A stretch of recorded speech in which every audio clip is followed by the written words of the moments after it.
밤에나 주님 생각, 잘 때나 깰 때 함께 하소서. 늘 함께 하시는 주님과 함께, 소망 되시는 주님과 함께 넉넉한 인생을 살아가시는 모든 성도님들 되시기 바랍니다. 은혜의 찬양 감사합니다. 이 시간 하나님의 말씀 앞에 던 모든 성도님들에게 성령 하나님께서 각자 하나님의 말씀으로 들려주실 줄 믿습니다. 지난 수요일에 비가 억수같이 와서 걱정이 많았는데, 목요일이 되니까 비가 하나도 안 오고 햇빛이 쨍쨍 찌면서 굉장히 덥더라고요. 이런 날씨를 찜통 같은 더위다, 물 붓고 찌시는 것 같아요. 어떻게 하면 성도님들이 교회 안에서 은혜로운 예배를 드리실 수 있을까 준비하고 마련하고 계획하는데, 여러분들 주의 전에 오셔서 평안 가운데 편안한 환경 속에서 예배할 수 있도록 교회가 돕고 있습니다. 비가 많이 오고 무더위가 많이 찾아오는데, 여러분 몸과 마음을 참 많이 다스리시고 건강 회복하셨으면 좋겠습니다. 조심하시기 바랍니다. 주님이 주시는 샬롬 평안이라는 것은 우리의 몸뿐만 아니라 몸과 마음 전부가 하나님 안에 평안을 누리는 것입니다. 몸과 마음이 같이 연결되어 있다는 것이죠. 몸이 편안하면 마음도 좀 평안할 수 있고요, 마음이 평안하면 또 몸도 좀 넉넉하게 편안할 수 있습니다. 반대로 몸이 불편하면 마음이 불편해지기도 하고요, 또 마음이 불편하면 몸도 좀 짜증이 나고 힘들다는 거죠.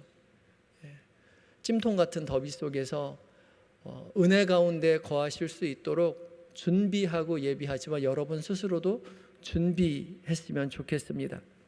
그래서 요즘같이 기온이 높고 습도가 높으면 불쾌지수가 올라가죠. 막 짜증이 납니다. 왜요? 몸이 안 좋으니까, 몸이 불편하니까 마음부터 짜증이 나는 거예요.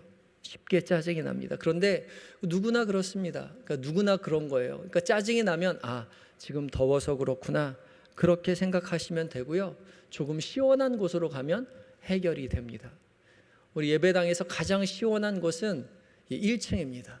2층이 좀 더워요. 특별히 지난주에는 또 에어컨 한 대가 고장이 나서 2층이 굉장히 더웠다라고 이야기하는데, 정말 죄송합니다. 오늘은 에어컨이 2대가 잘 돌아가고 있어서 조금 낮긴 하지만, 그래도 2층이 좀 더우시면 1층으로 내려오시면 조금 시원합니다. 그리고 1층 중에서도 앞쪽이 좀 자리가 많이 비어 있으니까 예배 드리실 때 1층 앞자리로 오시면 예배에 집중하고 편안하게 은혜 받는 예배 드리실 수 있을 것 같습니다. 어제부터 오늘 예배 준비하고 오셨을 텐데, 그죠? 아니요, 수요일부터 준비하신 분도 있고, 오늘 아침부터 준비하고 오신 분도 있겠고, 준비하고 기대한 만큼 하나님께서 채워주실 줄 믿습니다. 아니요, 준비한 것보다, 기대한 것보다 더 많은 것으로 채워주실 줄 믿습니다. 하나님이 계획하신 은혜의 자리에 모두 초대받았으니, 이 자리에 초대받은 그 모든 분들이 약속하신 모든 것을 받아 누리고 가셨으면 좋겠어요. 오늘 본문은 예수님께서 이제 마르다와 마리아의 집에 들어가서 있었던 일에 관한 이야기죠. 오늘 본문은 예수님을 마르다가 집으로 모셨다라고 이야기합니다. 마르다는 예수님을 집으로 영접했는데 이것저것 준비하느라고 마음이 굉장히 분주해졌고요, 급기야는 예수님 앞에 불평을 쏟아놓았게 되죠. 그러나 그 여동생이었던 마리아는 예수님의 발치에 앉아서 열심히 말씀을 경청하는데 온 정성을 기울였고요, 그래서 예수님께 칭찬을 받았다, 그렇게 잘 알고 있죠.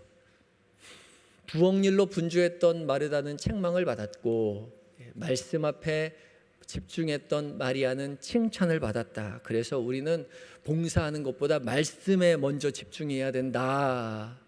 앞에 계신 권사님들 끄덕이시는데, 그렇게 알고 있지만 사실 오늘 성경은 조금은 다른 이야기를 전해주고 있습니다.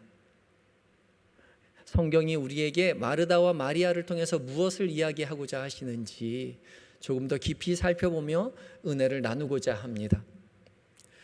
오늘 마르다는 길을 가던 예수님을 자신의 집으로 영접했다라고 이야기하죠. 예수님이 나서서 마르다의 집을 찾아온 것이 아니라 예수님은 한 동네에 들어서셨는데 마르다가 예수님을 집으로 영접했다, 그렇게 표현하고 있어요. 예수님을 전혀 모르는 집에 예수님이 찾아간 것이 아니라 사실은 요한복음 11장 5절을 보면 이 예수님과 이 마르다의 가족이 이미 잘 알고 있는 가족이었다는 것을 미루어 짐작해 볼 수가 있습니다. 예수님과 마르다 가족이 아주 특별한 관계를 가지고 있어요. 이 마르다의 여동생이었던 마리아는 옥합을 깨뜨려 머리털로 예수님의 발을 닦아드린 그 마리아가 바로 동생 마리아고요. 죽었던 나사로를 살리신 예수님, 그 기적의 주인공인 나사로가 이 마리아와 마르다의 오라버니인 것이죠. 그래서 이 요한복음 11장 5절에는 이 가족에 대해서 뭐라고 설명하고 있냐면, 예수께서 본래 마르다와 그 동생과 나사로를 어떻게 했다고요? 사랑하시더니, 사랑하는 관계였던 거죠. 그만큼 정이 깊은 관계였습니다. 친분 관계가 깊은 마르다의 가정에 예수님이 초대받아서 그 안으로 들어가신 거죠. 마르다의 집에 들어가신 예수님은 늘 그래 왔듯이 함께 모여있는 많은 사람과 제자들에게 말씀을 가르쳐 주십니다. 좀 친근한 집에 오셨으면 긴장도 좀 푸시고 여장도 내려놓고 편히 쉬실 만도 하신데, 그렇게 하지 않으시고 언제나 그러하셨듯이 제자들과 사람들에게 말씀을 가르쳐 주시죠. 이때 마르다의 동생 마리아가 예수님의 발치에 앉아, 발 아래에 앉아 말씀을 듣고 있었다라고 성경이 언급하고 있어요. 흥미로운 것은 예수님의 발치에 앉아라는 이 앉다라는 동사는 수동태로 되어 있고요. 그리고 말씀을 듣더니의 듣더니는 능동태로 되어 있어요. 그러니까 앉는 것은 마음대로 앉은 게 아니에요. 마리아가 앉고 싶어서 앉은 게 아니라 예수님이 앉으라고 해서 그 자리에 앉게 된 것이고, 그래서 앉았을 때 말씀을 열심히 들어서 집중해서 스스로 듣게 되었다라고 성경이 기록하고 있는 거죠. 발 아래 앉아서 말씀을 듣는다는 것은 당시 랍비가 제자들을 가르치는 아주 전형적인 자세입니다. 그러니까 예수님께서 말씀하실 때 마리아가 발치에 앉았다라는 것은 그냥 발 아래 우연히 앉게 되었다라는 것이 아니라 예수님께서 제자들을 가르치실 때 그 자리 옆에 동행해 있었다는 거죠. 예수님께서는 마리아 보고 그 옆에 앉아서 배우라 라고 말하였고, 마리아는 그 말씀에 순종해서 그 자리에 제자들과 함께 합석해서 열심히 말씀을 듣고 있었다는 것입니다. 당시 여자들에게 말씀을 배운다는 것이요, 무언가를 배운다는 것은 사회적으로 허락이 되지 않는, 용인되지 않는 일이었습니다. 그래서 랍비나 서기관들은 다 남자였죠. 왜요? 남자들만 배울 수 있었기 때문에 그래요. 요즘에는 이스라엘에도 여자 랍비도 있고 여자 서기관도 있습니다. 그렇지만 당시에는 남성 위주의 사회였기 때문에 여자는 배울 수조차 없었고요, 가르침의 대상이 되지 않았던 거죠. 그런데도 예수님은 다른 랍비와 달리 마리아를 제자들과 함께 발 아래에 앉게 하시고 열심으로 말씀을 가르쳐 주셨고, 또 그 가르침을 마리아는 집중해서 듣고 있었다는 거죠. 마리아가 이렇게 예수님의 말씀을 열심히 듣고 있는 동안 언니였던 마르다는 열심히 음식을 준비하고 있었죠. 음식 준비로 마르다는 분주했습니다. 하지만 처음에 예수님을 영접했을 때는 분주한 마음이 있지 않았죠. 예수님을 영접하였다는 그 사실만으로 너무나도 기뻤을 텐데, 음식 준비에 분주해진 나머지 어느새 그 기쁨을 마르다는 잃고 말았던 거죠. 그리고 예수님을 찾아가서 불평을 쏟아내게 됩니다. 40절에 이야기하죠. 주여, 내 동생이 나 혼자 일하게 두는 것을 생각하지 아니하시나이까? 그를 명하서 나를 도와주라 하소서. 좀 점잖게 번역되어서 이렇지만 우리 일상언어로 풀어보면, 예수님, 나 혼자 바쁜 거 보이지 않으세요? 제 동생에게 얘기해서 언니 좀 도와주라고 좀 얘기해 주세요 라고 이야기하는 거죠. 왜 그런 말을 마르다가 예수님께 얘기했을까요? 정말 급하면 뒤에 와서 마르다를 마리아한테 치면서 빨리 와서 지금 바쁘니까 와서 밥하는 거 도와, 음식 준비하는 거 도와줘, 일손이 부족해 하고 몰래 마리아만 데리고 가면 되잖아요. 근데 그렇게 얘기하지 않았죠. 정말 바쁘면 같이 일하는 사람한테 가서 내 동생 좀 오라 그래, 지금 바빠 죽겠어, 그렇게 얘기하면 될 것을 굳이 마르다는 예수님을 찾아가서 예수님한테 마리아 좀 나를 도와되게 해달라고 얘기했다는 거죠. 왜 그랬을까요? 마리아를 그 자리에 앉혀서 말씀을 듣게 하신 분이 예수님이기 때문에 그랬어요. 예수님이 그 자리에 앉으라고 해서 가르쳐 주시고 계셨기 때문에 굳이 마르다는 예수님께 찾아와서 예수님이 좀 허락해 주시면 마리아를 데리고 가겠습니다, 그렇게 얘기했던 거죠. 그런데 예수님은 마르다의 이 부탁에 이렇게 말씀하십니다. 마르다야 마르다야, 내가 많은 일로 염려하고 근심하나 몇 가지만 하든지 혹은 한 가지만이라도 족하니라. 마리아는 그 좋은 편을 택하였으니 빼앗기지 아니하리라. 마리아는 이 좋은 편을 택하였으니 빼앗기지 않겠다. 마리아가 택한 좋은 편은 말씀을 듣는 것이었고 말씀에 집중하고 있었기 때문에 그 말씀 듣는 좋은 것을 빼앗기지 않겠다라고 이야기하죠. 사실 마리아가 그 자리에 앉아 있었던 것은 마리아가 스스로 했던 것이 아니라 예수님이 시키신 것이었지만 예수님의 그 시키신 일에 마리아는 집중해서 말씀을 듣고 있었던 거죠. 그래서 그것을 빼앗기고 싶지 않았습니다. 예수님은 그래서 마리아가 좋은 편을 택하였고 그것을 빼앗기지 않겠다라고 말씀하신 거죠.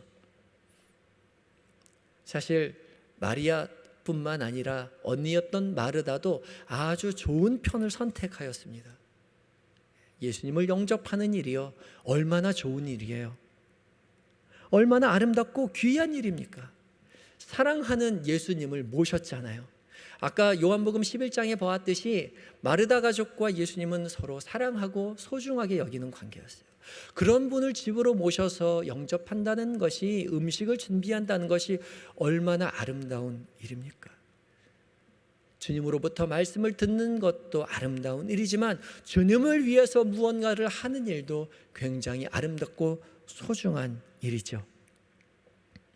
기독교 영성의 큰 두 가지 축은 데오리아와 프락티케라는 것이 있습니다. 데오리아는 오직 주님을 바라보고 주님으로부터 은혜를 받는 일이요, 프락티케는 하나 주님을 위해서 무언가를 하는 일입니다. 프랙티스, 일이죠. 무언가를 해내는 거예요. 주께서 주로 주님으로부터 받는 데오리아도 소중하고 주님에게 드리는 프락티케도 모두 소중합니다. 이 두 가지가 균형 잡힌 영성이 아주 좋은, 건강한, 성숙한 영성인 것이죠. 예수님의 발 아래에서 말씀을 듣고 있던 마리아도 좋은 편을 선택한 것이고 예수님을 향하여 좋은 것을 대접하려고 분주했던 이 마르다도 아주 좋은 편을 선택했던 것이죠. 마르다도 처음에는 예수님을 대접하겠다는 생각, 그 한 가지만으로 충분했고 그래서 기뻤습니다. 예수님이 우리 집에 찾아오셨는데 얼마나 기뻐요. 주님이 우리 집에 오셨잖아요. 마르다는 음식을 준비하면서 정말 기뻤을 거예요. 그런데 준비하는 일이 많다 보니 마음이 분주하여져서 급기야는 예수님을 찾아가 부탁하죠. 내 동생이 날 돕게 좀 해주십시오. 그런데요, 문제의 답은 동생 마리아에게 있었던 것이 아니라 마르다 마음 가운데 자신에게 있었던 것이죠. 언니 마르다는 동생 마리아가 자신에게 찾아와서 자기를 도와주면 일이 해결될 것이라고 생각했겠지만은 예수님은 내 마음에 분주한 것이 문제라고 이야기하고 있습니다. 마르다가 아닌 마리아가 아닌 마르다 자신에게 문제가 있었음을 예수님이 지적하고 있죠.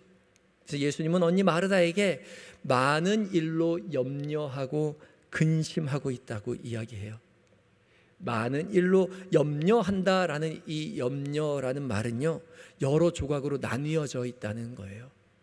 여러 조각으로 나뉘어져 있다는 뜻이고요. 또 근심한다는 말은 어수선하게 어지럽혀져 있고 흩어져 있는 것을 이야기합니다.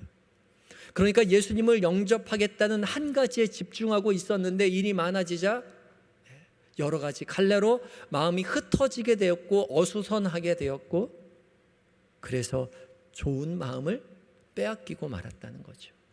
기뻤던 그 마음 빼앗기고 말았던 것입니다. 예수님께서 지적하신 일의 핵심은 많은 일로 분주해하지 말고 선택했던 그 한 가지, 영접하는 그 일 한 가지에만 집중하라고 하는 것입니다. 그래서 한 가지만으로도 족하다라고 오늘 본문에 이야기하고 있어요. 오늘 본문을 자세히 살펴보면 몇 가지만 하든지 혹은 한 가지만이라도의 몇 가지만 하든지 앞에 숫자가 있어요. 그 숫자를 잘 따라가 보면 뭐라고 설명이 되어 있냐면, 최근의 본문에는 한 가지만으로도 족하니라라고 되었음, 그렇게 써 있어요. 여러 사본 중에 대부분의 사본이 몇 가지만이라도는 없고 한 가지만으로도 족하다라고 얘기하고 있다는 거예요. 그러니까 예수님께서 말씀하시고자 했던 한 가지는 내가 예수님을 영접하려고 했던 그 마음 한 가지만 집중하고 있으면 그것으로 족하였다라고 이야기하는 거죠. 마르다는 말씀 듣는 그 한 가지 일이 좋아서 그것을 집중했고 그 좋은 편을 빼앗기지 않았던 것이죠. 그렇다면 마르다도 예수님을 영접하는 그 일 한 가지에 집중해서 그것을 빼앗기지 않았으면 그것으로 충분했을 수 있습니다. 그런데 마르다는 그러지 못했던 거죠. 예수님은 그것을 지적하고 있습니다. 오늘 본문을 살펴보면 예수님이 마르다를 책망한 것이 아니라 예수님이 마르다를 위로하고 있습니다. 마르다야, 마르다야, 내가 많은 일로 염려하고 근심하나 여러 가지 일을 하든지 혹은 한 가지만이라도 족하니라. 분주해하지 말고 한 가지에 집중해도 된단다. 마르다를 위로하고 있는 거죠. 한 가지만으로 족합니다. 그것으로 충분합니다. 그것 한 가지 붙들고 잃지 않으면 됩니다. 근데 그게 그렇게 쉽지 않죠. 많은 다른 생각들이 우리의 생각을 나뉘게 하고 어지럽히게 된다는 거죠. 그리고 처음에 한 가지 가졌던 것을 빼앗기고 만다는 겁니다. 오늘 이 자리 우리 예배드리기 위해서 오셨잖아요. 얼마나 좋은 마음이에요. 그 한 가지 선택해서 왔는데요, 예배드리러 왔으면 예배드려야죠. 근데 예배드리러 왔는데 예배 안 드려요. 예배드리는 게 쉽지 않아요. 왜요? 자꾸 딴 생각이 들거든요. 몸은 예배드리러 이 자리에 왔지만 마음은 자꾸 다른 생각이 든다는 거죠. 분주한 마음에 빨리 예배 끝나고 원래회 해야 되는데, 예배 끝나고 애들 데리고 오늘 점심 뭐 먹지? 그런 생각하고 있다는 거예요. 빨리 끝나야 되는데 오늘 설교 언제 끝나는 거야? 예배드리러 왔지만 우린 자꾸 다른 생각이 끊임없이 우리를 찾아옵니다. 그렇게 찾아드는 나뉘어진 마음, 우리를 혼란케 하는 마음, 흔는 마음으로 말미암아 우리는 예배를 드리지 못하게 되죠. 예배를 드리러 왔지만 예배드리지 못하고 집으로 돌아갈 때가 많습니다. 기도로 왔는데 기도하지 않아요. 눈은 감고 있고 기도한 입술은 있지만 내가 뭐라고 기도하고 있는지 생각나지도 않아요. 그냥 지난주에 했던 얘기 그냥 계속해서 다시 반복하고 있는 거죠.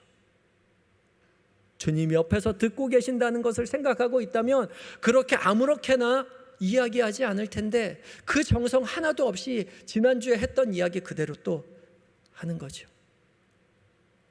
또 기도하다가 끊임없는 잡념들이 우리의 머릿속을 들어갔다가 나갔다 합니다. 그런 가운데 우리는 입술로 지난주에 했던 내용 그대로 기도하는 거죠. 기도한 척 하는 거예요. 우리 찬양한다고 하지만 찬양하지 않아요. 마음을 다해서 하나님을 찬양한다고 이야기하지만 그냥 곡조에 맞춰서 가사를 읽고 있는 거지, 그것이 내 마음을 담아서 하나님 앞에 찬양을 집중하지 않는다는 거예요. 그러니까 슬픈 찬양하면서 슬퍼하는 사람 아무도 없고요, 기뻐하는 찬양 부르면서 기뻐하는 사람 아무도 없어요. 그냥 곡조에 따라 부를 뿐이죠. 그건 노래를 부르는 것이지 주님을 찬양하는 것이 아닌 거죠. 다 가짜 기도, 가짜 찬양, 가짜 예배 드리면서 우리 이 자리에 앉아 있을 때가 많습니다. 그러면서 우리가 무슨 예배를 드린다고 하고 예배에 감동이 있다고 이야기를 할 수 있겠어요? 기도한 만큼, 준비한 만큼 이 자리에서 예배에 집중하시기 바랍니다. 기도할 때 기도에 집중하시기 바라고, 찬양할 때 찬양에 집중하시기 바라요. 그 한 가지만 생각하시면 됩니다. 다른 생각이 찾아오거들랑 거기 따라가지 마시고 다시 그 자리로 되돌아오시면 됩니다. 기도하다가 다른 생각이 나거들랑 다른 생각 났네, 다른 생각이 나서 잘못했다라고 거기 따라가지 마시고 그걸 깨닫는 순간 기도하던 그 자리로 자연스럽게 돌아오면 돼요. 찬송가 부르다가 다른 생각 났으면 아이고 찬송 안 부르다 다른 생각 났네, 그러고 좌절하지 마시고 다시 부르던 찬송 그 마음 담아서 하나님 앞에 올려드리면 됩니다. 찬양 시간에 찬양하고, 기도 시간에 기도하고, 말씀 시간에 말씀 봉독에 귀 기울여서 하나님의 음성으로 들으시기 바라고, 설교 시간에 설교에 집중하시기 바라요. 그럴 때 우리는 처음 가졌던 그 마음 한 가지 좋은 편을 빼앗기지 않을 것입니다. 주님은 우리에게 한 가지만으로 족하다라고 이야기하고 계시죠. 제가 여러분들의 마음을 어떻게 그렇게 잘 알까요? 저도 그래서 그래요. 저 역시 마찬가지입니다. 저 역시 예배드리기 위해서 이 자리에 와서, 저는 이 자리에서 여러분들과 함께 하나님 앞에 예배하지만 제가 이렇게 열심히 말씀을 전하고 있으면서도 말씀의 은혜 받아야 될 텐데, 그 마음이 저로 설교에 예배에 집중하지 못하게 할 때가 참 많이 있어요. 찬양 시간에 앉아서 뒤에 앉아서 찬양하기보다 아이고 집사님들이 찬송가를 따라 부르지는 않는 것 같은데, 그런 생각하고 있고, PPT가 제대로 넘어가고 있나, 그런 생각하고 있죠. 저도 예배의 자리에 앉아 있지만 끊임없이 다른 생각들이 제 머릿속에 왔다 갔다 합니다. 그럴 때마다 내려놓고, 주님, 저는 부족한 존재입니다. 제가 주님 앞에 예배할 수 있도록, 먼저 예배할 수 있도록 저를 도와주십시오. 간절한 마음 가지고 예배로 나아가려고 하고 있습니다. 우리가 좋은 것을 선택하셨다면 그것 한 가지에 집중하세요. 그것으로 충분합니다. 집중하지 못할 때요, 우리 마음은 흔들리게 되고요, 선택했던 그 좋았던 것들을 다 잊어버리게 되는 것이죠. 빼앗기고 말게 됩니다. 마태복음 14장에 보면 이렇게 집중하지 못했던, 그래서 빼앗기고 말았던 사람이 한 사람 또 등장합니다. 바다 위를 걸었던 베드로요. 예수님께서 물 위를 걸어오시는 것을 보고 베드로가 예수님을 향해서 얘기하죠. 만약 주님이시거든 나에게 명하여 나로 걸어오게 하여 주십시오. 부탁합니다. 예수님께서 베드로에게 걸어오라 말씀하셨을 때에 베드로는 예수님처럼 신기하게도 물 위를 걷게 되죠. 그런데 어느 순간 그는 바다에 빠져갑니다. 왜 그랬을까요? 오늘 마태복음 14장 29절은 이렇게 이야기합니다. 오라 하시니 베드로가 배에서 내려 물 위로 걸어서 예수께로 가되 바람을 보고 무서워 빠져가는지라. 소리질러 이르되 주여 나를 구원하소서 하니 예수께서 즉시 손을 내밀어 그를 붙잡으시며 이르시되 믿음이 작은 자여 왜 의심하였느냐 하시고 함께 오름에 바람이 그치는지라. 아멘. 예수님만 바라보고 예수님을 집중하여 그 길을 걸어갔을 때는 넉넉히 물 위를 걸을 수 있었지만 부는 바람에 예수님을 집중하지 못하고 마음이 흔들리자 바다에 빠져고 말았던 것이죠. 주님만 보고 예수님 앞에 집중했더라면 계속 걸었을 것을, 집중하지 못해서 그 좋았던 것을 다 빼앗기고 말았습니다. 마음이 흔들려서 의심하게 되고 무리를 걷지 못하게 되었던 것이죠. 우리 좋은 편을 선택하셨다면 절대 빼앗기지 마십시오. 빼앗기지 않기 위해 노력해야 합니다. 집중하고 애를 써야 한다는 것이죠. 예수님에게 말씀을 들었던 마리아가 처음에는 예수님께서 그 옆에 내 발 아래 앉으라 라고 초청받아서 앉게 되었지만 적극적으로 발 아래에 앉아서 말씀에 집중함으로 말미암아 좋은 편을 빼앗기지 않았던 것처럼, 베드로가 바람에 관심 두지 않고 예수님만 바라보고 걸었더라면 그도 끝까지 물 위를 걸을 수 있었을 것입니다. 우리도 우리의 삶에 예수님만 바라보고 좋은 것을 선택하였으면 그것에 집중하여 믿음으로 걸어가야 합니다. 분주한 세상은 우리의 마음을 자꾸 흔들어대죠. 세상이 얼마나 바쁘게 돌아가는지, 해야 할 일이 얼마나 많은지 세상은 우리에게 속삭입니다. 지금 마음 편하게 앉아서 말씀 듣고 있을 때가 아니라고 우리에게 계속해서 이야기해요. 그런 속삭임에 귀를 기울이지 마세요.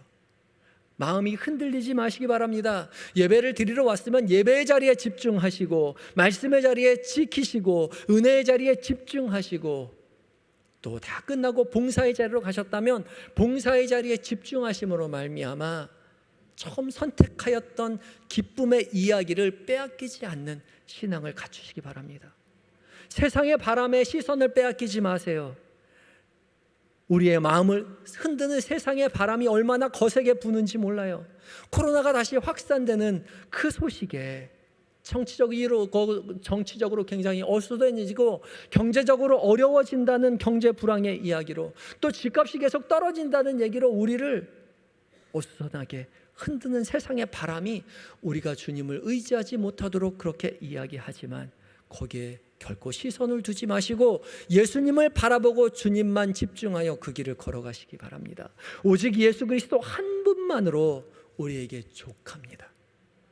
이 믿음, 이 신앙 굳게 가지실 때에 믿음을 잃지 않으실 것이요, 기쁨을 잃지 않으실 것이요, 넉넉하게 그 기쁨을 가지고 주님과 함께 바다 위를 걸어가시게 될 것입니다.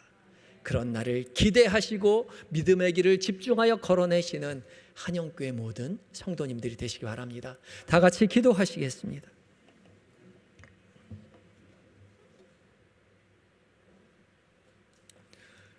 우리를 예배의 자리, 말씀의 자리로 초대하여 주시는 주님, 예배의 자리로 왔지만 많은 일로 염려하고 근심하고 부는 바람에 흔들리는 주님, 저희를 불쌍히 여겨 주시옵소서. 주님, 우리에게 베풀어 주신 모든 자리가 하나님 주께서 허락하신 자리인 줄 믿고 마리아처럼 기쁨으로 집중하게 하여 주시옵시고, 주님만 의지하고 주님만 바라보고 주님과 함께 믿음의 길을 걸어가는 인생 되게 하여 주옵소서. 그리하여 기쁨을 잃지 않고 무리를 걷는 인생을 살아내게 주님 역사하여 주옵소서. 예수님의 이름으로 기도하옵나이다. 아멘.